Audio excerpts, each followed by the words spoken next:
ಇದು ಸಮೀಕ್ಷೆ, ಸಾಮಾಜಿಕ, ಶೈಕ್ಷಣಿಕ ಮತ್ತು ಆರ್ಥಿಕ ಸಮೀಕ್ಷೆ.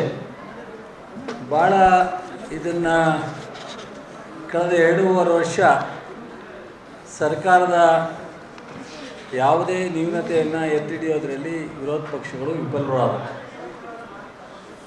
ಸತತವಾಗಿ ಸರ್ಕಾರ 23 ಮೇ 21ನೇ ತಾರೀಕು ನಮ್ಮ ಸರ್ಕಾರ ಪ್ರಮಾಣ ವಚನ ಸ್ವೀಕರಣ ಮಾಡಿದ್ರಿಂದ ಇಲ್ಲಿವರೆಗೆ BJP ಮತ್ತು ಜನತಾದಳ ನಿರಂತರವಾಗಿ ಪ್ರಯತ್ನ ನಡೀತಾ ಇದೆ. ಎಲ್ಲ ಪ್ರಯತ್ನದಲ್ಲೂ ಅವರಿಗೆ ಹಿನ್ನಡೆಯಾಗಿದೆ. ಇದು ಒಂದು ಕೊನೆಯ ಪ್ರಯತ್ನ, ಅಥವಾ ಇದಾದ ಮೇಲೆ ಇನ್ಯಾವುದಾದ್ರೂ ಒಂದು ಪ್ರಯತ್ನ ಸಿಗ್ಬೋದು. ಈ ಒಂದು ಸಮೀಕ್ಷೆ ಜಾತಿ ಗಣತಿ ಅಲ್ಲ, ಸ್ಪಷ್ಟವಾಗಿ ಇದೊಂದು ಸಮೀಕ್ಷೆ ಅಷ್ಟೇ. ಮತ್ತು 10 ವರ್ಷದ ಹಿಂದೆ ಏನು ಇದನ್ನು ಕಾಂತರಾಜ್ ವರದಿಯನ್ನು ಹಿಂದಿನ BJP ಜನತಾದಳದ ಸರ್ಕಾರದಲ್ಲಿ ಇಲ್ಲ ತಿರಸ್ಕಾರ ಮಾಡ್ಬೋದಾಯಿತು, ಇಲ್ಲ ಅಕ್ಸೆಪ್ಟ್ ಮಾಡ್ಬೋದಾಯಿತು, ಇಲ್ಲ ಪುನರ್ ಪರಿಶೀಲನೆ ಮಾಡ್ಬೋದು. 3 ಅವಕಾಶಗಳು ಅವ್ರ ಮುಂದೆ ಇತ್ತು. ಕುಮಾರಸ್ವಾಮಿಯವರು ನಾನು ಸ್ವೀಕಾರ ಮಾಡಲಿಲ್ಲ ಅಂತ. ಸ್ವೀಕಾರ ಮಾಡದೇ ಇರ್ತಕ್ಕಂಥದ್ದೇ ದೊಡ್ಡದಲ್ಲ. ಅದರ ನ್ಯೂನತೆಗಳನ್ನ ನೋಡಿ ಕ್ಯಾಬಿನೆಟಲ್ಲಿ ರಿಜೆಕ್ಟ್ ಮಾಡ್ಬೋದಾಯ್ತು. ಯಾಕೆ ಮಾಡಲಿಲ್ಲ? ಮಾಡಲಿಕ್ಕೆ ಇದು ನನ್ನ ತಲೆ ಮೇಲೆ ಬರುತ್ತಾ, ಇದು ಸರಿಯಾ ತಪ್ಪಾ, ಕನ್ಫ್ಯೂಷನ್ನಲ್ಲಿದೆ, ಅಥವಾ ಯಾವ ಕಾರಣಕ್ಕೂ ಮಾಡಲಿಲ್ಲ. ಅದಾದಮೇಲೆ ಯಡಿಯೂರಪ್ಪನವರು, ಅದಾದಮೇಲೆ ಬೊಮ್ಮಾಯಿ, 3 ಜನ ಅದನ್ನು ಪರಿಶೀಲನೆಯೂ ಮಾಡಲಿಲ್ಲ, ರಿಜೆಕ್ಟು ಮಾಡಲಿಲ್ಲ, ಮತ್ತು ವಾಪಸ್ಸು ಪುನರ್ ಪರಿಶೀಲನೆಗೂ ಹಾಕಲಿಲ್ಲ. ಅವರ ಜವಾಬ್ದಾರಿ ಏನು? ಈ ರಾಜ್ಯದ 5 ವರ್ಷದ ಸರ್ಕಾರ ನಡೆಸಿದಂಥ 3 ಮುಖ್ಯಮಂತ್ರಿಗಳ ಜವಾಬ್ದಾರಿ ಏನು? ಯಾವುದೇ ಸರ್ಕಾರ ಒಂದು ಆಯೋಗವನ್ನು ರಚನೆ ಮಾಡಬೇಕು.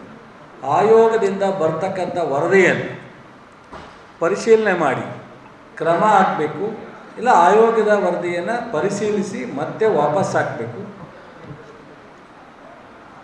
ಇಲ್ಲ ರಿಜೆಕ್ಟ್ ಮಾಡಬೇಕು.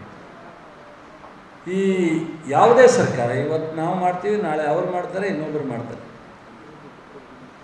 ಅಂದರೆ 5 ವರ್ಷ ಹಿಂದೆ 13ರಿಂದ 18 ಮಾಡಿದಂಥ ಈ ಆಯೋಗದ ವರದಿಯನ್ನು ಯಾವುದೇ ಕಾರಣಕ್ಕೆ ತಗೊಳ್ಳದಲ್ಲೇ ಅದರ ಪರಿಶೀಲನೆ ಮಾಡದಲ್ಲೇ ಇರ್ತಕ್ಕಂಥದ್ದು ಈ ರಾಜ್ಯದ ಒಂದು ಜನಪ್ರಿಯವಾದಂಥ ಸರ್ಕಾರ ತಗೊಂಡಂಥ ತೀರ್ಮಾನವನ್ನು ಮತ್ತು ಆರ್ಥಿಕವಾಗಿ ಅದಕ್ಕೆ ಆಗಿರ್ತಕ್ಕಂಥ ವೆಚ್ಚವನ್ನು ಮತ್ತು ಜನರ ಬಗ್ಗೆ ತಗೊಂಡಿದ್ದಂಥ ಮಾಹಿತಿಯನ್ನು ತಿರಸ್ಕರಿಸಿದಂಥ ಮಹಾ ಅಪರಾಧ ಈ 3 ಜನ ಮುಖ್ಯಮಂತ್ರಿಗಳು ಹೊರಬೇಕಾಗತ್ತೆ. ಅವತ್ತಿನ ಸರ್ಕಾರ ಹೊರಬೇಕು.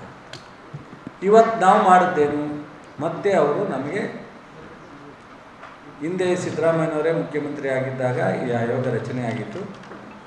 ಅದನ್ನು ಅವ್ರು ಸಬ್ಮಿಟ್ ಮಾಡಿದಾಗ ನಾವು ಅದನ್ನು ತಗೊಂಡು ಕ್ಯಾಬಿನೆಟ್ ಮುಂದೆ ತಂದು, ಕ್ಯಾಬಿನೆಟ್ ಮುಂದೆ ತಂದಾಗ ಇದೇ ರೀತಿ ಅನೇಕ ನಮ್ಮ ಧರ್ಮ ಪೀಠದ ಸ್ವಾಮೀಜಿಗಳು ಮತ್ತು ವಿವಿಧ ಸಮಾಜದ ಸಂಘಟನೆಗಳು, ಒಕ್ಕಲಿಗರು, ಲಿಂಗಾಯತರು ಅಷ್ಟೇ ಅಲ್ಲ, ಬೇರೆ ಬೇರೆ ಎಲ್ಲ ಸಮಾಜದ ಸಂಘಟನೆಗಳು, ಮುಖ್ಯಸ್ಥರು, ಶಾಸಕರುಗಳು, ವಿರೋಧ ಪಕ್ಷಗಳು ಎಲ್ಲರೂ ಒಂದು ನಮ್ಮ ಸರ್ಕಾರದ ಮೇಲೆ ಒತ್ತಡ ತರ್ತಕ್ಕಂಥದ್ದು. ಮತ್ತು ಅವರು ಈ ಒಂದು ಸಮೀಕ್ಷೆ 10 ವರ್ಷ ಆಗಿದೆ, ಅದರಿಂದ ಮತ್ತೆ ಪುನರ್ ಪರಿಶೀಲನೆ ಆಗಬೇಕು ಅನ್ನೋ ಒಂದು ಒತ್ತಡವನ್ನು ತಂದು, ಅವಾಗೇನು ಇವರು ಮತ್ತೆ ಪುನರ್ ಪರಿಶೀಲನೆಗೆ ಹಾಕಲ್ಲ, ನಾವು ಇವ್ರನ್ನ ಇದೇ ಥರ ದೂರ್ಕೊಂಡು ಹಳ್ಳಿಗೆ ಹೋಗ್ಬಿಡ್ಬೋದು, ಇದೊಂದು ಮಾಹಿತಿ ಸರಿ ಇಲ್ಲ ಅಂಥೇಳಿ ಅವರು ತಲೆಯೊಳಗೆ ಭ್ರಮೆಯಿಂದ ಮಾಡೋದು. ಬಹುಶಃ ನಮ್ಮ ಹೈಕಮಾಂಡು, ನಮ್ಮ ಮುಖ್ಯಮಂತ್ರಿಗಳು, ನಮ್ಮ ಸಂಪುಟ ತೀರ್ಮಾನ ತಗೊಂಡು ಮತ್ತೆ ಹೊಸದಾಗಿ ಒಂದು ಆಯೋಗವನ್ನು ರಚನೆ ಮಾಡಿ ಆ ಆಯೋಗದ ಮೂಲಕ ಸರ್ವೆ ಮಾಡಲಿಕ್ಕೆ ಇವತ್ತು ಚಾಲನೆಯನ್ನು ಮಾಡಿದ್ದೀವಿ.